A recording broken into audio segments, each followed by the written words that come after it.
పుస్తక పరిచయం చేయాలి, కానీ 2 నిమిషాల టైం ఉంది. కాబట్టి పుస్తక పరిచయం కంటే కూడా తెలంగాణ సాయుధ పోరాటం నుంచి మనం నేర్చుకోవాల్సింది ఏమిటి? 2-3 పాయింట్లు చెప్తాను. ఒకటి, ఆనాడు పరిస్థితులు వేరు, ఈనాడు పరిస్థితులు వేరు. ఆ పోరాటం ఇప్పుడు వర్తించదనే వాళ్లకు మొదటి విషయం నేను చెప్పదలుచుకున్నది, తెలంగాణ పోరాటము మనకు ఒక గొప్ప విప్లవ స్ఫూర్తిని అందించింది. ఆ విప్లవ స్ఫూర్తిని, దానికి మార్పు లేదు. అలాంటి విప్లవ స్ఫూర్తి ఉంటేనే ఈనాడు దేశంలో మనం విప్లవోద్యమాన్ని నిర్మించగలుగుతాం. ఈనాడు విప్లవ స్ఫూర్తి లేదు, కొరవడింది. అన్నిట్లు కల్తీ అయినట్టుగానే విప్లవం కూడా చాలా కల్తీ అయిపోయింది. విప్లవ గ్రూపులు కల్తీ అయిపోయారు, నాయకత్వం కల్తీ అయిపోయారు. కాబట్టి మనం మన చరిత్రని, తెలంగాణ సాయుధ పోరాటం యొక్క స్ఫూర్తిని తీసుకొని అక్కడ ఎంత త్యాగం చేశారు, ఎంత కష్టపడి పోరాటం నిర్మించారు అనేది తెలంగాణ పోరాటం మనకు ఒక గొప్ప స్ఫూర్తిని ఇస్తుంది. ఈనాడు నిజంగా విప్లవం కోసం పనిచేయదలుచుకున్నటువంటి వారు ఆ విప్లవ స్ఫూర్తిని తీసుకోవాలని చెప్పేది మొదటి పాయింట్ నేను చెప్పదలుచుకుంది. రెండోది, ఈనాడు దేశమంతా కూడా కులం మతం పేరుతో చీల్చబడుతున్నది. హిందూ మతం పేరుతోని, హిందూ ముస్లింల పేరుతోని ప్రధానంగా కాషాయ హిందుత్వ శక్తులు పనిచేస్తే దానికి పోటీగా మేమెంతో మాకంతా అని చెప్పి కుల విభజన పేరుతోని ప్రతిపక్షాలు ప్రయత్నిస్తున్నాయి. కానీ తెలంగాణ పోరాటంలో ఈ 2 కూడా తప్పని చెప్పి నిరూపించింది తెలంగాణ పోరాటం. కాసిం రజవీ నాయకత్వంలో ముస్లింస్ని ఎంత రెచ్చగొట్టినా, రజాకారులు ఎంత చేసినప్పటికీ ప్రజల్లో హిందూ ముస్లిం యొక్క ఐక్యత ఒకళ్ళొకళ్ళు కాపాడుకున్నారు. ఒక అమ్మాయి పెళ్లి చేసుకుంటుంటే అక్కడంతా కూడా అక్కడ రజాకారులంతా పారిపోతే, పోలీసులంతా పారిపోతే కమ్యూనిస్టుల దగ్గరికి వచ్చింది ఆమె. మేమేం తప్పు చేసామంటే మీరేం తప్పు చేయదు, మిమ్మల్ని మీ ఇంటి దాకా వదిలిపెడతామని చెప్పి దళం తీసుకెళ్ళి ఆ ఇంటి దగ్గర వదిలిపెట్టి వచ్చింది. అలాంటి ఎన్నో సంఘటనలు జరిగినాయి. హిందూ ముస్లింస్ అక్కడ ఐక్యంగా ఉన్నారు. రెండోది, మేమెంతో మాకంత అంటున్నారు. ఉత్తరప్రదేశ్లో మాయావతి 4 సార్లు ముఖ్యమంత్రి పనిచేసింది. ఏం సాధించింది? ఇవాళ దేశమంతా కూడా పేదరికం గురించి కనుక ఆలోచిస్తే బీహార్, ఉత్తరప్రదేశ్ అవి మొదటి 2 ర్యాంకుల్లో ఉన్నాయి. మరి 4 సంవత్సరాలు మీకు అధికారం అప్పచెప్పితే ఏం సాధించి పెట్టారు ప్రజలకు? మీ ఏ దళితులు ఏదైతే అంటున్నారో, ఏ అట్టడుగు వర్గాలు అంటున్నారో వాళ్ళకి మీరు సాధించి పెట్టింది ఏమిటి? ఒకవేళ మీరు సాధిస్తే మరి అక్కడ అందరికంటే దేశంలో పేదరికం ఎందుకుంది ఇప్పుడు? కాబట్టి మేమెంతో మాకెంతో అనే పద్ధతిలో అధికారం అప్పచెప్పితే వాళ్ళు పాలకవర్గాల్లో కలిసిపోతారు. మాయావతి పాలకవర్గాల్లో కలిసిపోయింది. ఇప్పుడు అలాంటి అధికారం కుల ప్రతిపాదికి మీకు అధికారం కప్పచెప్తే ఆ కులాలే వెనుకున్నటువంటి పేద ప్రజలు ఎవరు బాగుపడరు.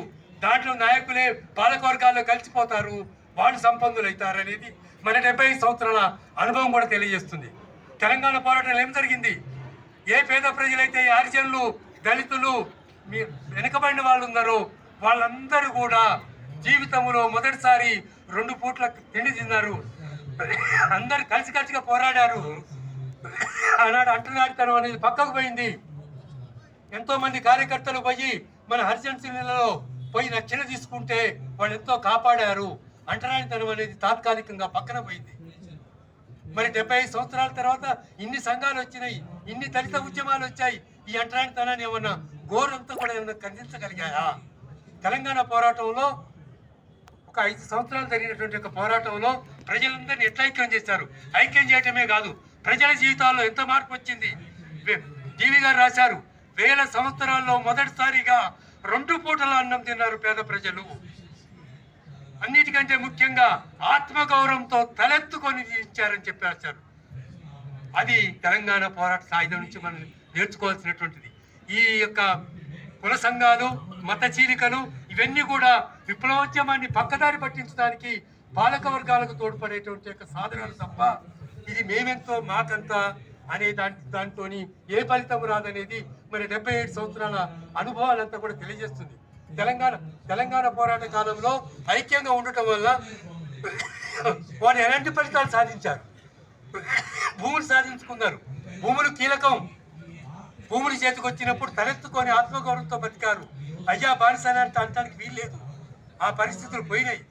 కాబట్టి సమాజంలో మౌలికమైనటువంటి మార్పు, నిజమైనటువంటి మార్పు రావాలంటే ఏ తెలంగాణ పోరాటం వర్తిస్తుందా వర్తించదా అని కాదు, ఏ బంధాల పోరాడతాం అనేది మన నికేశ్వర్ గారు చెప్పినట్టుగా మన భారతదేశ వాస్తవ పరిస్థితులకు మంచిగా అన్వయించుకుందాం.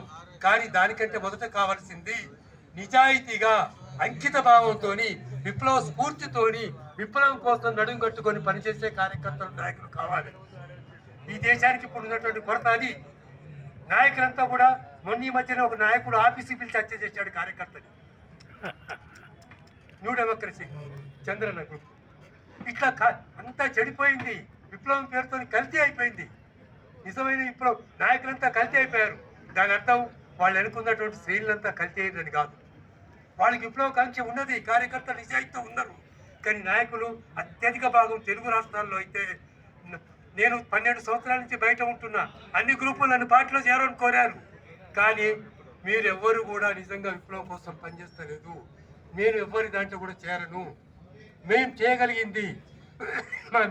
చేయగలిగినటువంటి ఒక విప్లవ కృషిని ఈ సాహిత్య రూపంలో మా జీవితం యొక్క అంతిమ దశ వరకు కూడా, చివరి దశ వరకు కూడా మాకు ఆదర్శము కాకలు తీరిన యోధుడిని ఒక నవలు ఉండే, రష్యన్ నవలు. ఆ రష్యన్ నవలలో అతను మంచం మీద పడుకుంటే కూడా పార్టీకి దరఖాస్తు పెడతాడు. నాకు పార్టీ పని అప్ప చెప్పాలి. అయ్యో నువ్వు మంచం మీద ఉన్నావు కదా, నువ్వేం చేస్తావు అంటే, మంచం మీద నుండి ఏం చేయగలుగుతాను అది అప్ప చెప్పండి అన్నాడు. అది మాకు స్ఫూర్తి. మేము మంచం మీద ఉన్నా సరే, మాకు 76 లెటర్, వెంకరెడ్డి గారు 82 లెటర్ అయ్యారు. అయినా మా స్ఫూర్తి దేవులపల్లి గారు అందించినటువంటి స్ఫూర్తి మాలో నరాలను జీర్ణించుకొని